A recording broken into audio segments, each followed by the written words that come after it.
અમે જે અમારી મહારાજા ફાર્મ હાઉસ 1 માં મગફળી જે વાવી હતી, ગજરાજ મગફળી વાવેલી છે. ગજરાજ મગફળી વાવતી વખતે અમે તમને બતાવ્યું હતું અને વાયા પછી ઉગ્યા પછી પણ અમે તમને બતાવી કે ફરી વાર જોઈ લો, અમારું ફાર્મ હાઉસ છે. પાછળ બધી મગફળી બતાવો. આ ફાર્મ હાઉસ છે અને આ અમારી મગફળી છે.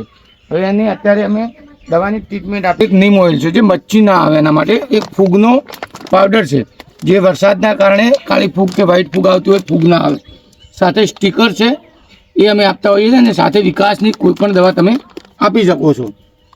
વિકાસની દવા પણ આપી દીધી છે. અને ફુવારીની અંદર માઇકો રાજા અત્યારે 25 થી 30 દિવસે અમે ઉડાડતા હોઈએ છીએ. તો આપ જોઈ શકો છો કે દવા કઈ રીતે મિક્સ કરવી અને કઈ રીતે આપવી. આ ફૂગની દવા છે.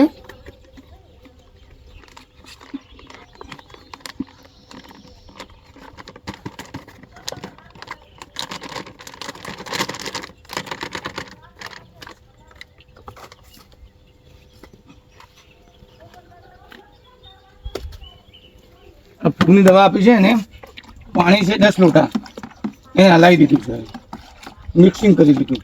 મિક્સિંગ કરતા હતા અંદરનો ડોલનો વિડીયો હતા એ આ રીતે મિક્સ થઈ ગયું છે. હવે એના પછી અમે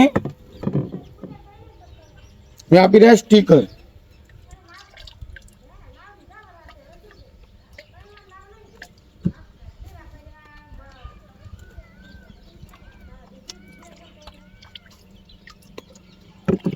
જે સ્ટીકરનો ઉપયોગ એટલા માટે કરવામાં આવે છે કે સ્ટીકર નાખ્યા પછી 4-5 કલાક પછી પણ વરસાદ આવે તો કોઈ દવાને ફેલ નથી જતી.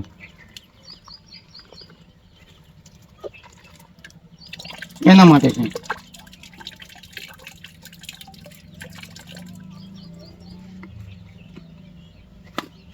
આ છે નીમ ઓઇલ, જે લીંબોળીમાંથી બનતું નીમ ઓઇલ છે. તેનાથી ઘણા બધા ફાયદા થતા હોય છે.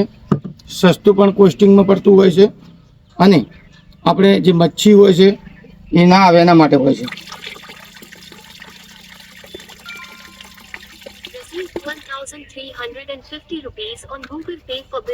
મહારાજા ફાર્મ હાઉસની અંદર ફૂગની વિકાસની દવા છંટાઈ રહી છે, તેમજ મચ્છીની પણ લીંબોળીનું તેલ નીમ ઓઇલ એ પણ અમે આપી રહ્યા છે.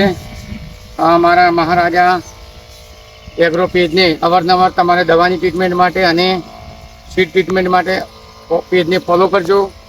કયા સમયે કેટલી દવા આપવી, કઈ દવા આપવી. અત્યારે અમારે કોઈ પણ પ્રકારનો ફૂગનો રોગ કે મચ્છી આવી નથી, છતાં અમે એડવાન્સમાં સ્પ્રે કરી રહ્યા છીએ. આપ તમે જોઈ શકો છો અમારું આ ફાર્મ હાઉસ છે અને મગફળી કેવી છે.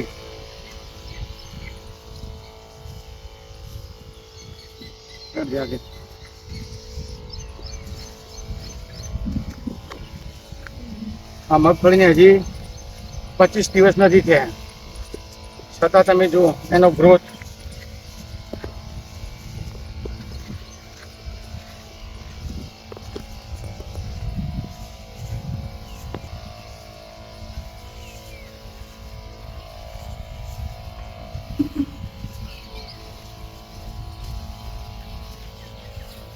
ભીનું છે, વરસાદના કારણે પગ પણ ફસાય છે, પાણીમાં ડગમગ થાય છે, છતાં અમે અમારા દવાનો છંટકાવ ચાલુ રાખીએ